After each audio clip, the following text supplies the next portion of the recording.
টুকরা ছেলে যার নাম হযরত হুসাইন, হযরত ফাতেমা রাদিয়াল্লাহু তাআলা আনহার আদরের দুলাল হযরত হুসাইন।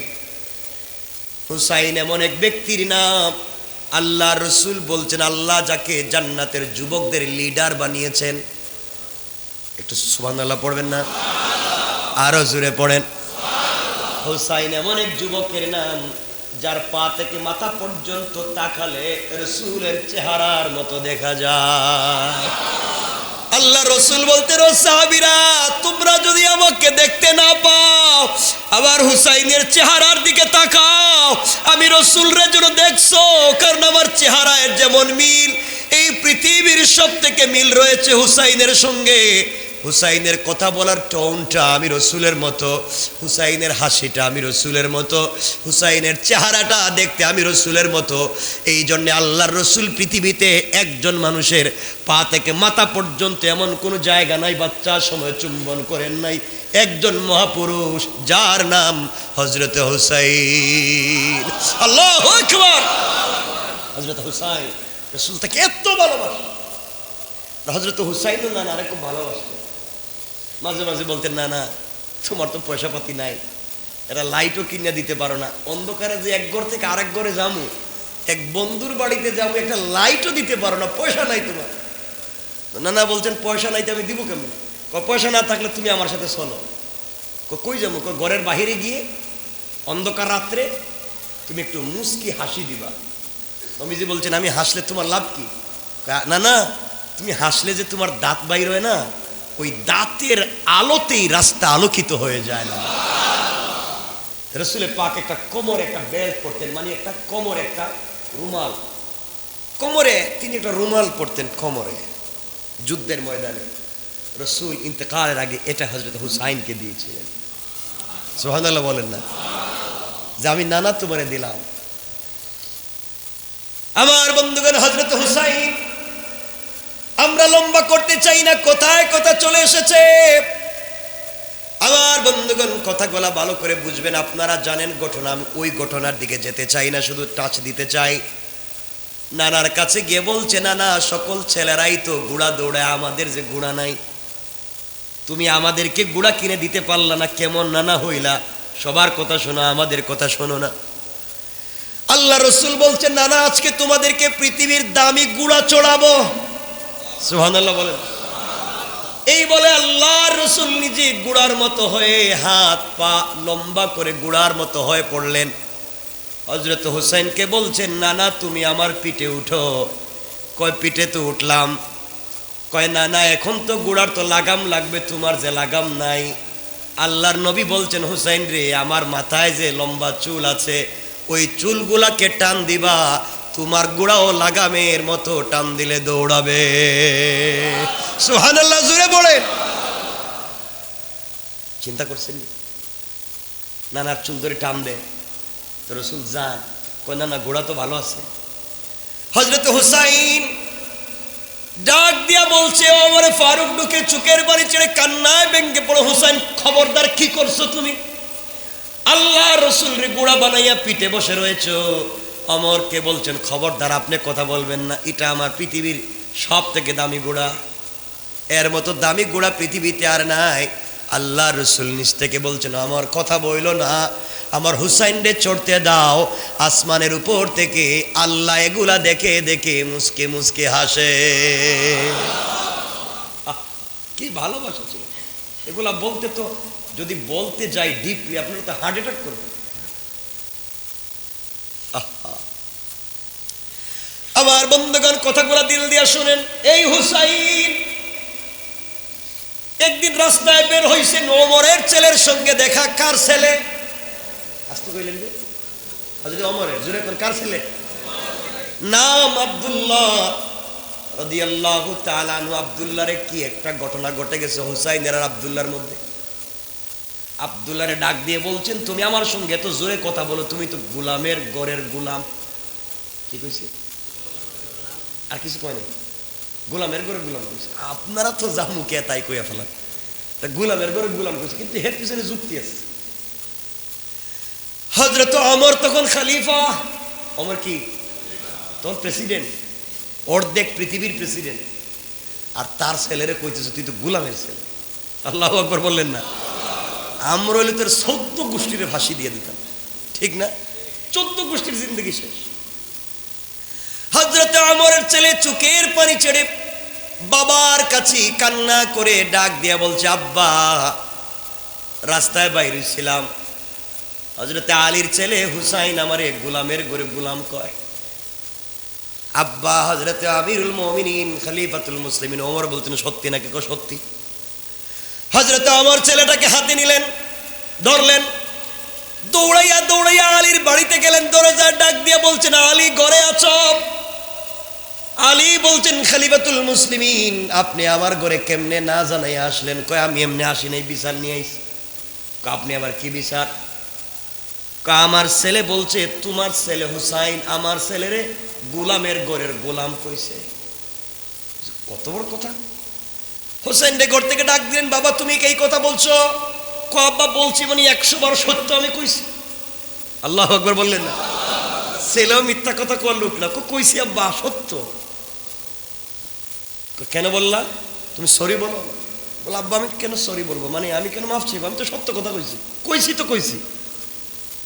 আলীর ছেলে না?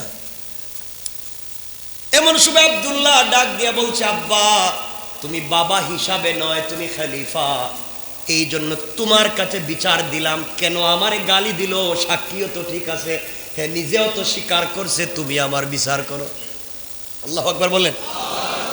হযরত ওমর বলছেন, আলী আমি কি বিচার করব? তুমি কি বিচারে রাজি? আলী বলছেন, ভাই সত্যি বিচার করবো। করবো মানে আমার ছেলেকে গালি দিয়েছে, আমি বিচার করব না। আলী বলছেন, কুরাইশ বংশের নাতি রাসূল পাক বিশ্ব নবীর কলিজার টুকরা নাতি হুসাইন গালি দিয়েছে, স্বীকার করেছে, তুমি বিচার করতে চাও, আমি রাজি। ওমর বলছেন, বিচারটা কিন্তু গোপনে হবে না, মদিনার মসজিদে পুরা মদিনার পাবলিকের সামনে হবে। না এটা আল্লাহু আকবার কালকে কইেন, জুম্মার পর। কালকে যখন জুম্মা থাকতো না তখন আল্লাহু আকবার কইেন। জোরে পড়েন না আল্লাহু আকবার। আলী চিন্তা করে, দেখছো কারবার, আমার ছেলে কিনে একটা বইলা ফলাইছে, বিচার করবো মসজিদে, তাও সারা মদিনার মানুষের সামনে।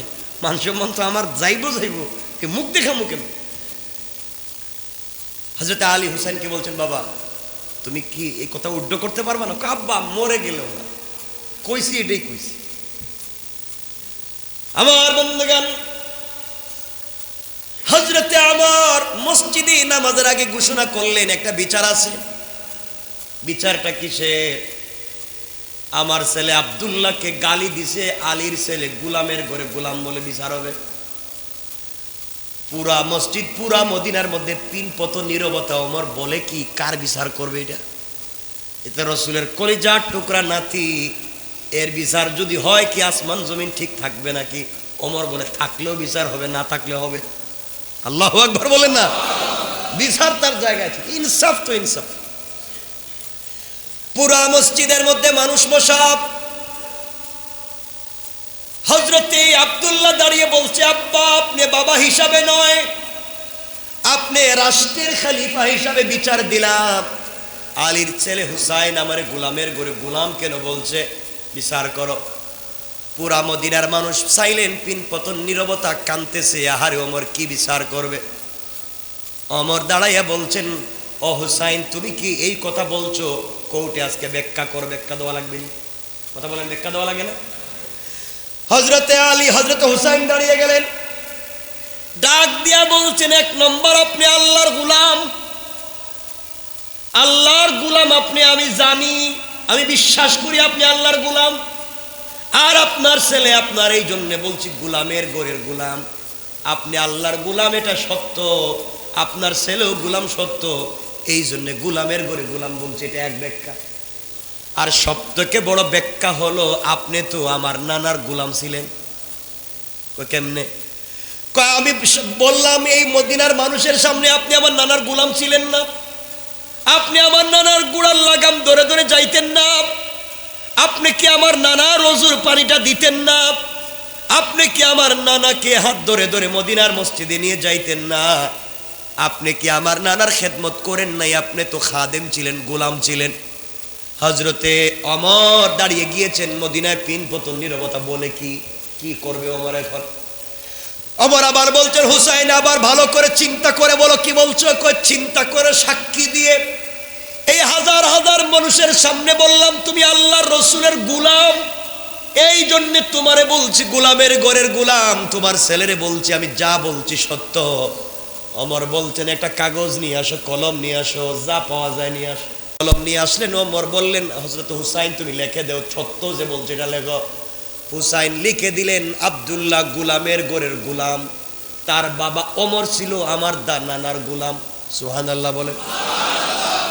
এবার হযরত ওমর এই কাগজ হাতে নিয়ে দাঁড়াইয়া দাঁড়াইয়া মদিনার মানুষকে বলছে, ও মদিনার মানুষেরা দেখা যায় এই কাগজে লেখা দেখো, হুসাইন লিখেছে আমি গোলাম, আমি তার নানার গোলাম ছিলাম, আমার ছেলে গোলামের ঘরের গোলাম। এই যে কাগজে লিখে দিছে, এই কাগজটা হাতে নিয়ে আস্তে করে আলীর হাতে দিয়ে দিলেন।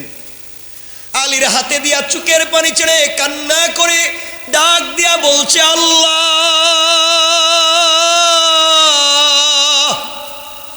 আলী হাজার হাজার মানুষের সামনে আলীর হাতে এই কাগজ আমি উঠাইয়া দিলাম, আল্লাহ।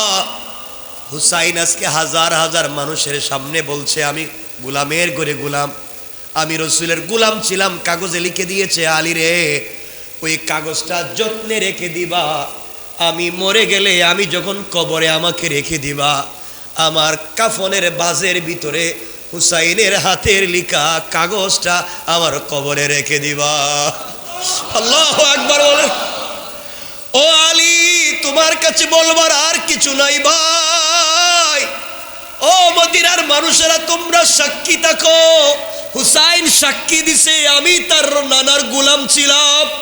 আল্লাহ, আমি আর কিছু চাই না। কিয়ামতের দিনে বিশ্ব নবী যদি আমার গোলাম বলে স্বীকার করে নে, আমার আর কিছু লাগবে না। তার নাতি তো কাগজে লিখে দিয়েছে, কবরের ভিতরে মিজান পুলসিরাতে কোনো জায়গায় যদি বিপদে পড়ে যাই, প্রশ্নের জবাব দিতে না পারি, ওই কাগজটা রেখে দিবা। ওই কাগজ বের করে আল্লাহরে দেখাইয়া দিব, আল্লাহ আমি তো কোনো জিনিস জানি না, আমি গুনাহ করছি, অন্যায় করছি, আমি অপরাধী, এটা ঠিক, কিন্তু আমি তোমার বন্ধুর গোলাম ছিলাম। এই যে তার নাতি হুসাইন লিখে দিয়েছে আমি গোলাম, লাখ লাখ মানুষের সামনে বলেছে আমি গোলাম, তুমি কেমনে তোমার বন্ধুর গোলাম রে জাহান্নামে দিবা? আল্লাহু আকবার বলেন। বলো না রব, তুমি কেমনে জাহান্নামে দিবা? হুসাইন সাক্ষী দিয়েছে, মদিনার হাজার হাজার মানুষ শুনছে। আল্লাহ, কিয়ামতের দিনে তুমি আমাকে বিপদে ফেলে দিও না। এরা ছিল কত ইনসাফওয়ালা, সুযোগ পাইলেই জান্নাতে যাওয়ার রাস্তাটা পরিষ্কার করে ফেলে, সুযোগ পাইলেই কথার ডনের ভিতরে জান্নাতে কেমনে যাওয়া যায়। এমন সময় মদিনার মানুষ কান্নায় ভেঙ্গে পড়েছে আর ডাক দিয়া বলছে, আল্লাহ, হুসাইন আজকে ওমরের দুনিয়ায় থাকতে জান্নাতি বানাইয়া দিয়েছে, আজকে যদি ওমরকে জান্নাতি বানাইয়া দিল, আল্লাহ আজকে যদি ওমর না হইয়া আমাদেরকে হুসাইন বলতো আমরা গোলাম ছিলাম, আর কাগজে লিখে দিত, তার নানার সামনে কাগজ নিয়ে হাজির হয়ে যাইতাম। ওমর বলছে তোমরা সাক্ষীতা করে, পৃথিবীতে কোনো নেক আমল আমার নাই কবুল হওয়ার মতো, কিন্তু একটা কাগজ আছে জান্নাতে যাওয়ার। আল্লাহর রসুল রাগ করলে দেখে দেবো, ইয়া রাসূলুল্লাহ, আপনার খিদমত করতে পারি নাই, যেইভাবে খিদমত করলে আপনি খুশি হবেন করতে পারি নাই, কিন্তু আপনার নাতি আমাকে লিখে দিয়েছে আমি আপনার গোলাম ছিলাম, আমার বিশ্বাস এমন সময় আমার রসুল আমাকে একা ফেলে দিয়ে জান্নাতে যাবে না। সুবহানাল্লাহ, জোরে পড়ে।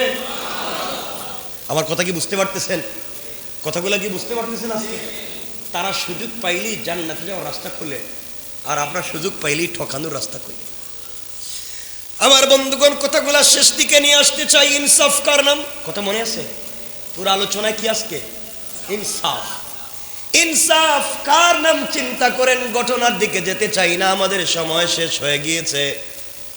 হযরতে আরেকজন কলিজার টুকরা রাসূলের প্রিয় মানুষ ছিলেন, যার নাম ছিল ওয়াইস আল কারনি। আমি তার ঘটনা বলবো না। ওয়াইস আল কারনি কোন সাহাবী ছিলেন না। ওয়াইস আল কারনি ইয়ামানের কার্ন গোত্রের একজন গোলাম কালো একজন মানুষ ছিলেন, গরিব মানুষ ছিলেন, যার নাম ছিল ওয়াইস আল্লাহর রসুলের জমানায় আল্লাহর রসুল জীবিত থাকতে কালিমা পড়ে মুসলমান হয়েছে, কিন্তু মায়ের খিদমত করবার কারণে, মায়ের প্রতি ইনসাফ কায়েম করবার কারণে একদিনও মদিনায় আসতে পারে নাই রসুলের সঙ্গে দেখা করার জন্যে। বলতো শুধু, আল্লাহ আমার তো মন পড়ে থাকে আমি রসুলকে দেখতে যাব, কিন্তু আমার মা বেঁচে আছেন, আমি যদি রসুলকে দেখতে যাই মায়ের খেদমত কে করবে, এই জন্যে আমি যেতে পারি না। আমার মাকে দেখবে কে? আমার মা যে বৃদ্ধা, কেউ আমার মাকে বুঝবে না আমি ছাড়া। এই জন্যে আল্লাহ আমি এখানে পড়ে থাকি, যাই না। এই ওয়াইস আল কারনিকে আল্লাহ তার মায়ের ইনসাফের সাথে খিদমত করবার কারণে কত দামি বানাইয়া দিলেন। একবার খুঁজে খুঁজে তিনি মদিনায় আসছিলেন, আল্লাহ রসুলকে পেলেন না। আমার বন্ধুগণ, আমার নবীজি ইন্তেকালের আগে বলে দিয়ে গেছেন, ওমর আর আলীকে ডাক দিয়ে বলছেন, আলী ওমর এদিকে আসো, আমার পরে মদিনায় একটা পাগল আসবে যার নাম ওয়াইস আল কারনি, আমাকে খুঁজে পাবে না। ওমর ও আলী, তাকে পাইলে তার কাছ থেকে তোমরা দুজনে দোয়া নিবা। আল্লাহু আকবার বল। ওমরের মতো মানুষ, আল্লাহর রসুলের পরে যদি নবী হতো আল্লাহ ওমরকে বানাইয়া দিত। ওমরের কথার উপরে ভিত্তি করে আল্লাহ কোরআনের 20 থেকে 22টা আয়াত নাজিল করছেন। এই ওমরকে আল্লাহর রসুল বলছেন, ওমর রে, ওয়াইস যদি পাও ওয়াইসের কাছ থেকে তোমার জন্য দোয়া নিবা।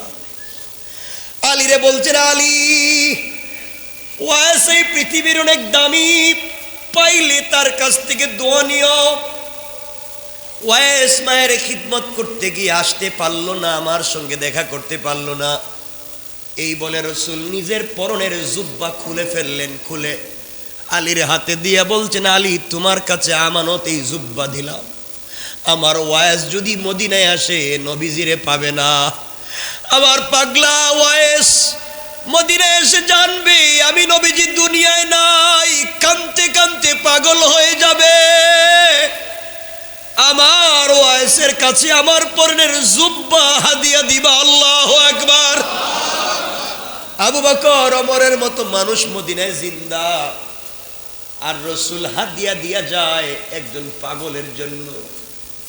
লম্বা কথা আমরা সংক্ষেপ করে দেই। হযরত ওয়াইস আল কারনি তিনি রসুল ইন্তেকাল করলেন।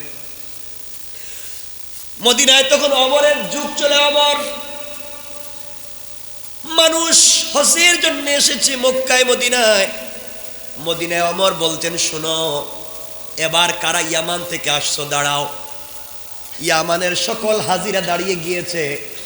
এবার নবীজি বললেন, ইয়ামান থেকে যারা আসছো সবাই দাঁড়িয়ে আছো, এর মধ্যে কার্ন গোত্রের কারা আছো, কার্নের তারা দাঁড়াও, বাকিরা বসে যাও। এক লোক দাঁড়ায় রয়েছে। বললেন, তুমি কে? আমি একজন। কয় যুবক তোমার বাড়ি কই? কই আমানের কারণে। তুমি কি ওয়াইস আল কারনি নামে কাউরে চিনো? কয় আমার চাচাতো ভাই পাগল। আমার চাচাতো ভাই পাগল। কই তুমি পাগল বললো, গেল কোথায়? কই এও আসছিল আমার সঙ্গে হজ করতে। মদিনায় মাটিতে পা দেওয়ার পরে জুতা পায়ে দিয়া মদিনায় হাঁটে না। ওয়াইস জুতা পায়ে দিয়া মদিনায় হাঁটে না, পাগলের মতো কান্দে।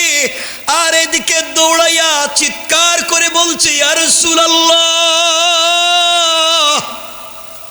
তোমার পাগল ওয়াইস মদিনায় আসছে, তুমি নাই। এই বলে ওদিকে পাগলের মতো দৌড়াইয়া চলে গিয়েছে, আর কিছু জানি না।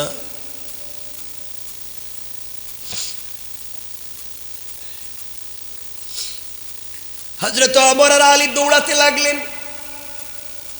দুজন দৌড়াতে দৌড়াতে কিছু দূর গিয়া দেখেন একটা পাগলের মতো মাটির মধ্যে পড়ে কাঁদতেছে, মাটির মধ্যে গড়াগড়ি করে কান্না করে ডাক দিয়া বলছে, আল্লাহ,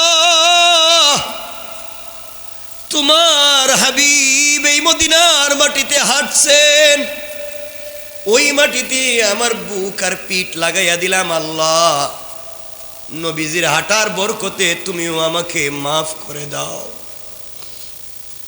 ওমর আর আলী দাঁড়াইয়া বলছেন, যুবককে তোমার নাম কি, কেন কান্দ? ওয়াইস আল কারনি বলছে, আমার নাম দিয়ে তোমাদের কাম কি? তো পাগল টাইপের মানুষ, আমার নাম দিয়ে তোমাদের কাম কি কেন জিগাও? তোমার বাড়ি কই কই, বাড়ি দিয়ে কি করবেন? কেন আমাকে জিজ্ঞাসা করো তোমার নাম কি? ওয়াইস কয়, আমার নাম জানলেন কেমনে?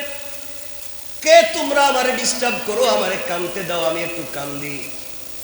হযরত আলী বলছেন, ওয়াইস রে কান্দিস না, যে লোকটা তোর সামনে দাঁড়াই আছে সাধারণ কেউ না, মদিনার খলিফা, এটা হযরত ওমর। ওয়াইস কান্দেছি বলতেছি, ভুল হয়ে গেছে, আমি বুঝি নাই, আপনাদেরকে চিনি না, আমি আলী, ও ওমর, আমি চিনি নাই, আমি না রসুলকে দেখতে আসছিলাম, এখন তো মা মারা গেছেন এই জন্য আসছি, মা জীবিত থাকতে আসতে পারি নাই, এমন মা মারা যাওয়ার পরে দেখি মারেও হারাইলাম, কলেজার টুকরা নবীরেও হারাইলাম, এখন যে আমার মাও নাই রসুলও নাই, আমি কোথায় যাব? এই জন্য কান্দি। ওমর ওয়াইস আল কারনির হাত ধরে বলছেন, বাইরে আমি ওমর বলছি, হাতটা উপর দিকে উঠা, আর আমার জন্য আল্লাহর দরবারে একটু দোয়া করে দে। ওয়াইস বলছে, ওমর আমি তোমার জন্য দোয়া করব, তুমি খলিফা। আল্লাহর রসুলের সাহাবী আলী বলছেন, ওয়াইস রে, নবীজি ইন্তেকালের আগে আমাকে আর ওমরকে বলেছেন, তোমাকে যদি পাই তোমার কাছ থেকে যেন একটু দোয়া নেই, কারণ তুমি হাত উঠাবার আগে আগে রবের দরবারে দোয়া কবুল হয়ে যায়, কারণ তুমি মায়ের খিদমত করছো এই জন্য। এই বলে রসুলের দেওয়া জুব্বা ওয়াইস আল কারনিকে হাদিয়া করে দিলেন। লম্বা কথা, ওয়াইস আল কারনি ইন্তেকাল করবেন, বললেন কিয়ামতের দিনে সকল মানুষ যখন জান্নাতে যাবে, ওয়াইস আল কারনিও যাবে সবার সঙ্গে। আল্লাহর রসুল ওয়াইস আল কারনিকে ডাক দিয়ে বলেন, ওয়াইস জান্নাতে ঢুকতে পারবা না। সকল জান্নাতীরা জান্নাতে যায়, ওয়াইস আল কারনিকে আল্লাহ আটকে দিবেন, জান্নাতে ঢুকতে পারবা না, ওয়াইস দাঁড়াও দাঁড়াও। সকল মানুষ তাকাইয়া দেখবে হতবাকের মতো, আহারে এই মানুষটার সঙ্গে রসুলের কত ভালোবাসা ছিল। আল্লাহ তাআলা এই লোকটাকে আজকে আটকাইয়া দিলেন, জান্নাতে যেতে দিচ্ছেন না। সবাই যখন চলে যাবেন, আল্লাহ বলবেন, ওয়াইস তুমি এদিকে তাকাও, পিছন দিকে, পিছন দিকে ওয়াইস তাকাবে, কোটি কোটি মানুষ জাহান্নামে কাঁদতেছে। আল্লাহ বলবেন, ওয়াইস রে, তোমারে আটকাইয়া দিছি, তুমি ছাড়া এই কাজ আর কেউ করতে পারবে না, একমাত্র তোমাকে লাগবে। আমিও চাই জাহান্নামীদেরকে মাফ দিব, কোনো ওসিলা পাই না, তোমারে পাইছি ওয়াইস। তুমি না মায়ের খিদমত করছো, ওয়াইস রে, পিছনে তাকাইয়া তোমার আঙ্গুল দিয়া এভাবে এভাবে টান দেও, এভাবে আঙ্গুল দিয়া টান দিবা, যত লাখ মানুষের দিকে তোমার আঙ্গুল যাবে, তত লাখ জাহান্নামীকে মায়ের খিদমত করার কারণে ওয়াইস রে তোমার ওসিলায় মাফ করে দেওয়ার ওয়াদা দিলা। আল্লাহু আকবার। ও ওয়াইস, এই মানুষগুলা জাহান্নামে, কেউ তাদেরকে জান্নাতে নিতে পারবে না। আমি আল্লাহ আফসোস করি, কি দিয়া জান্নাতে দিব রে ওয়াইস? তুমি শুধু আঙ্গুলটা দেখাইয়া এভাবে দেখাইয়া দাও, যাদের বডিতে সোজা আঙ্গুল যাবে সবগুলারে বিনা হিসাবে জান্নাত দিয়ে দিব। আল্লাহু আকবার।